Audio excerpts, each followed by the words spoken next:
ಸೂರ್ಯನನ್ನು ಹೊರಗೆ ಕರೆದುಕೊಂಡು ಹೋಗಲೆಂದು ಅವನು ರೆಡಿಯಾಗಿ ಇದ್ದಾನಾ ಎಂದು ನೋಡಲು ಅವನ ಮನೆಗೆ ಬಂದ ಭೂಮಿಗೆ ಅವನು ಮಾಡುತ್ತಿರುವ ಕೆಲಸ ನೋಡಿ ಗಾಬರಿಯಾಗಿತ್ತು.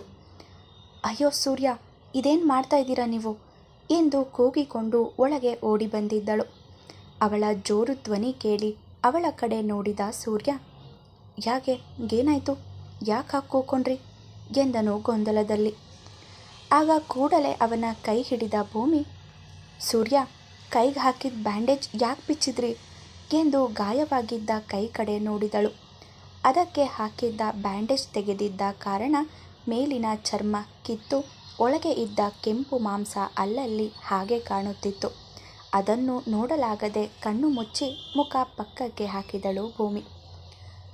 ಅಷ್ಟೇನಾ, ಅಷ್ಟಕ್ಯಾಕೆ ಗಾಬರಿ ಆಗ್ತಿದ್ದೀರಾ, ಡ್ರೆಸ್ಸಿಂಗ್ ಮಾಡ್ಕೊಳ್ಳೋಣ ಅಂತ ಬಿಚ್ಚಿದೆ ಅಷ್ಟೆ ಎಂದು ಅವಳಿಂದ ತನ್ನ ಕೈ ಬಿಡಿಸಿಕೊಂಡನು. ಡ್ರೆಸ್ಸಿಂಗ್ ಮಾಡೋ ಹಾಗಿದ್ರೆ ಹಾಸ್ಪಿಟಲ್ಗೆ ಹೋಗಬೇಕು ತಾನೆ, ಆಗ ಡಾಕ್ಟ್ರೇ ಮಾಡ್ತಾಯಿದ್ರು, ನೀವ್ಯಾಕೆ ಮಾಡೋಕ್ಕೆ ಹೋಗ್ತಾ ಇದ್ದೀರಾ, ಬನ್ನಿ ಹಾಸ್ಪಿಟಲ್ಗೆ ಹೋಗೋಣ, ನಿಮ್ಮ ಜೊತೆ ನಾನು ಬರ್ತೀನಿ ಎಂದಳು. ಈಗ ಗಾಯ ಸ್ವಲ್ಪ ಒಣಗಿದೆ, ಹೋದ ಸಾರಿ ಹಾಸ್ಪಿಟಲ್ಗೆ ಹೋದಾಗ ಇನ್ಮೇಲೆ ಮನೆಯಲ್ಲಿಯೇ ಯಾರತ್ರನಾದರೂ ಮಾಡಿಸ್ಕೋಬೋದು ಅಂತ ಅವರೇ ಹೇಳಿದರು, ಅದಕ್ಕೆ ಬ್ಯಾಂಡೇಜ್ ಬಿಚ್ತಾ ಇದ್ದೆ ಎಂದು ಹೇಳಿದರೆ, ಒಂದು ಕೈಯಲ್ಲಿ ನೀವು ಹೇಗೆ ಮಾಡ್ಕೋತೀರಾ, ಕೊಡಿ ನಾನು ಮಾಡ್ತೀನಿ ಎಂದು ಅವನ ಕೈಯಲ್ಲಿ ಇದ್ದ ಹತ್ತಿಯನ್ನು ತೆಗೆದುಕೊಂಡು ಗಾಯವಾಗಿದ್ದ ಕೈಯನ್ನು ಹಿಡಿದುಕೊಂಡವಳ ಕೈಯೇ ಅದನ್ನು ನೋಡಿ ನಡುಗುತ್ತಿತ್ತು. ಹತ್ತಿ ಅವನ ಗಾಯವನ್ನು ಸೋಕಿದರೆ ಎಲ್ಲಿ ಅವನಿಗೆ ನೋವಾಗಿ ಬಿಡುತ್ತೋ ಎನ್ನುವ ಹಾಗೆ ನೋಡುತ್ತಾ ಕೈ ಮುಂದೆ ಮಾಡೋದು, ನಂತರ ಹೆದರಿ ಹಿಂದೆ ತರೋದನ್ನು ಸುಮಾರು ಹೊತ್ತಿನಿಂದ ಮಾಡುತ್ತಿದ್ದಳು. ಅದನ್ನು ನೋಡಿ ನಿಟ್ಟುಸಿರು ಬಿಟ್ಟ ಸೂರ್ಯ, ನೀವು ಹೀಗೆ ಆಡಿದ್ರೆ ಸಂಜೆ ಆದರೂ ಈ ಕೆಲಸ ಮುಗಿಯಲ್ಲ, ಕೊಡಿ ಇಲ್ಲಿ ಎಂದು ಅವಳಿಂದ ಹತ್ತಿ ಪಡೆದು ಮೊದಲು ಗಾಯವನ್ನು ಕ್ಲೀನ್ ಮಾಡೋಕೆ ಶುರು ಮಾಡಿದ. ಗಾಯವಾಗಿ ತುಂಬ ದಿನ ಆಗಿದ್ದರಿಂದ ತಕ್ಕ ಮಟ್ಟಿಗೆ ವಾಸಿಯಾಗಿತ್ತು ಅದು. ಹಾಗಾಗಿ ಅಷ್ಟೇನು ನೋವಾಗಿರಲಿಲ್ಲ ಅವನಿಗೆ. ಆದರೆ ಅದನ್ನು ನೋಡುತ್ತಿದ್ದ ಭೂಮಿಗೇನೆ ಸುಮ್ಮನೆ ಕೂರಲು ಆಗುತ್ತಿರಲಿಲ್ಲ. ಅಯ್ಯೋ ಸೂರ್ಯ, ನಿಧಾನ ಮಾಡಿ, ಇದೇನು ಇಷ್ಟು ಬೇಗ ಬೇಗ ಮಾಡ್ತಾ ಇದ್ದೀರಾ, ನೋವಾಗುತ್ತೆ, ನಿಧಾನ ಒತ್ತಿ, ಅದನ್ನು ಜಾಸ್ತಿ ಹಾಕೋಬೇಡಿ, ಆಮೇಲೆ ಉರಿಯುತ್ತೆ, ಹೇಗೆ ಗಟ್ಟಿಯಾಗಿ ಬ್ಯಾಂಡೇಜ್ ಸುತ್ತಬೇಡಿ, ನೋವಾಗುತ್ತೆ ಹೀಗೆ ಹೇಳುತ್ತಾ ಅದು ಪೂರ್ತಿಯಾಗಿ ಮುಗಿಯುವವರೆಗೂ ಚಡಪಡಿಸುತ್ತಿದ್ದಳು. ನೀವಿಷ್ಟೊಂದು ಸೆನ್ಸಿಟಿವ್ ಆದರೆ ಜೀವನ ತುಂಬ ಕಷ್ಟ ಇದೆ ಎಂದು ಹೇಳಿ ಎಲ್ಲವನ್ನೂ ಎತ್ತಿಟ್ಟನು ಸೂರ್ಯ. ಆದರೂ ಇದನ್ನೆಲ್ಲ ನೋಡಿದ್ರೆ ಒಂಥರ ಭಯ ಆಗುತ್ತೆ ನನಗೆ ಎಂದವಳು. ಅದು ಬೆಳಿಗ್ಗೆ ಹೇಳಿದ್ನಲ್ಲ, ಟ್ಯೂಷನ್ಗೆ ಹೋಗಿ ಮಾತಾಡಿ ಬರೋಣ ಅಂತ, ಅದಕ್ಕೆ ನಿಮ್ಮನ್ನು ಕರೆಯೋಣ ಅಂತ ಬಂದಿದ್ದೆ. ಆದರೆ ಈಗ ನಿಮಗೆ ತುಂಬ ನೋವು ಆಗಿರಬೇಕು ಅನಿಸುತ್ತೆ, ಸೊ ಬೇಡ, ನೀವಿಲ್ಲೇ ಇರಿ, ನಾನೇ ಹೋಗಿ ಮಾತಾಡಿ ಬರ್ತೀನಿ ಎಂದಳು. ನೀವು ಅಂದ್ಕೊಂಡ ಹಾಗೆ ನನಗೇನೂ ಆಗಿಲ್ಲ, ಬನ್ನಿ ಹೋಗೋಣ ಎಂದು ಎದ್ದು ನಿಂತನು. ನೀವು ನಿಜ ಹೇಳ್ತಾ ಇದ್ದೀರಾ ಅಲ್ವಾ ಎಂದರೆ ಹೌದು ಎನ್ನುವ ಹಾಗೆ ತಲೆಯಾಡಿಸಿದ. ಹಾಗಿದ್ರೆ ಸರಿ, ನಾನು ಹೊರಗೆ ಕಾಯ್ತಾ ಇರ್ತೀನಿ, ನೀವು ರೆಡಿಯಾಗಿ ಬನ್ನಿ ಎಂದು ಹೊರಗೆ ನಿಂತಳು. ಅವಳ ಹಿಂದೆಯೇ ಬಂದು ಡೋರ್ ಲಾಕ್ ಮಾಡಿ, ರೆಡಿಯಾಗೋದೇನೂ ಇಲ್ಲ, ಬನ್ನಿ ಹೋಗೋಣ ಎಂದು ಕರೆದನು.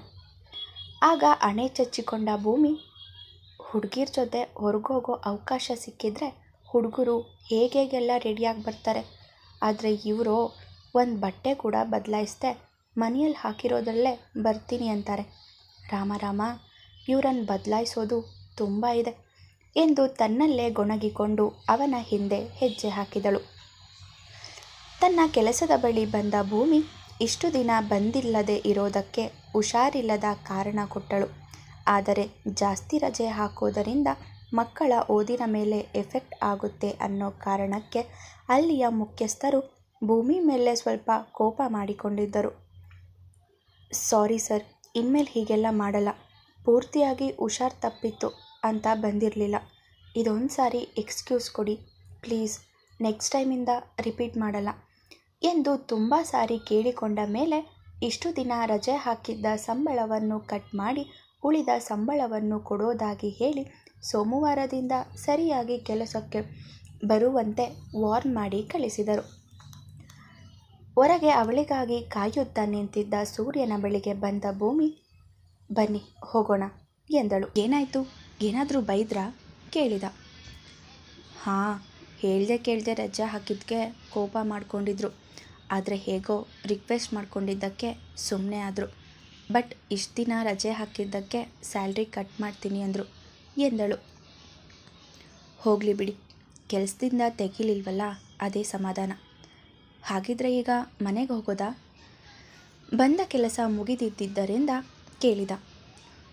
ತನ್ನ ವಾಚ್ನಲ್ಲಿ ಟೈಮ್ ನೋಡಿದಳು ಭೂಮಿ. ಸಮಯ 4:15 ತೋರಿಸುತ್ತಿತ್ತು.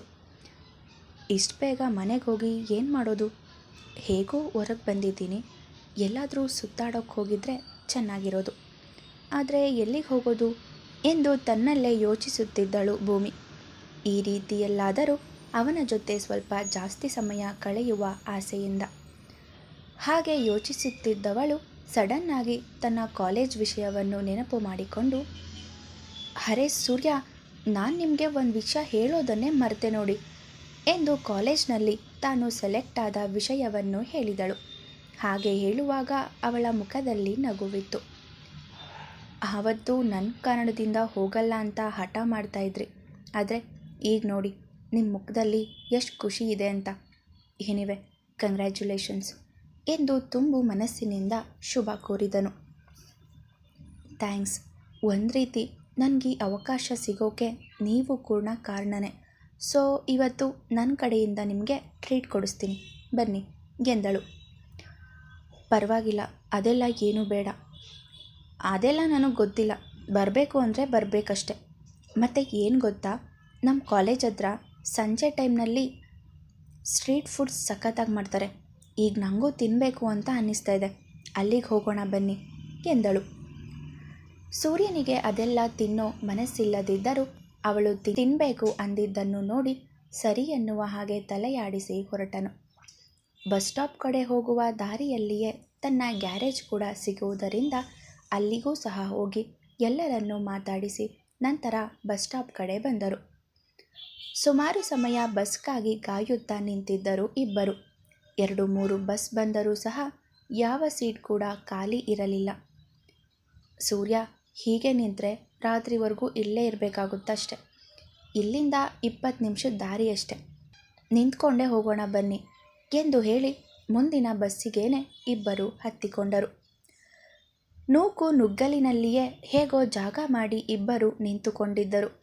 ಆಗ ಕೂಡಲೇ ಹಿಂದೆ ತಿರುಗಿ ನೋಡಿದ ಭೂಮಿ, ಸೂರ್ಯ, ನಿಮ್ಮ ಕೈ ಹುಷಾರು, ಯಾರಾದರೂ ತಗಲಿಸ್ಬಿಡ್ತಾರೆ ಎಂದು ಆತಂಕದಿಂದ ಹೇಳಿದರೆ, ಎಲ್ಲ ಪರಿಸ್ಥಿತಿಯಲ್ಲಿಯೂ ತನ್ನ ಬಗ್ಗೆ ಕಾಳಜಿ ತೋರುವವಳನ್ನು ನೋಡಿ ಮನಸ್ಸಿನಲ್ಲಿ ಅವಳ ಬಗ್ಗೆ ಹಿತವಾದ ಭಾವನೆ ಮೂಡುತ್ತಿತ್ತು ಅವನಿಗೆ. 5 ನಿಮಿಷ ಕಳೆದಿರಬಹುದು. ಅಷ್ಟರಲ್ಲಿ ಭೂಮಿಯ ಹಿಂದೆ ನಿಂತಿದ್ದ ಒಬ್ಬ ಹುಡುಗ ಬೇಕು ಎಂದೇ ಅವಳ ಮೈಯಿಗೆ ಒರಗಿ ನಿಲ್ಲುತ್ತಿದ್ದದ್ದು, ಭೂಮಿಗೆ ಕಿರಿಕಿರಿಯಾಗುವಂತೆ ಮಾಡುತ್ತಿದ್ದದ್ದು, ತುಂಬಿದ ಬಸ್ಸಿನಲ್ಲಿ ದೂರ ನಿಲ್ಲಿ ಎಂದು ಹೇಳಲು ಕೂಡ ಆಗದೆ ಅವಳೇ ಪಕ್ಕಕ್ಕೆ ಸರಿದು ನಿಂತಳು.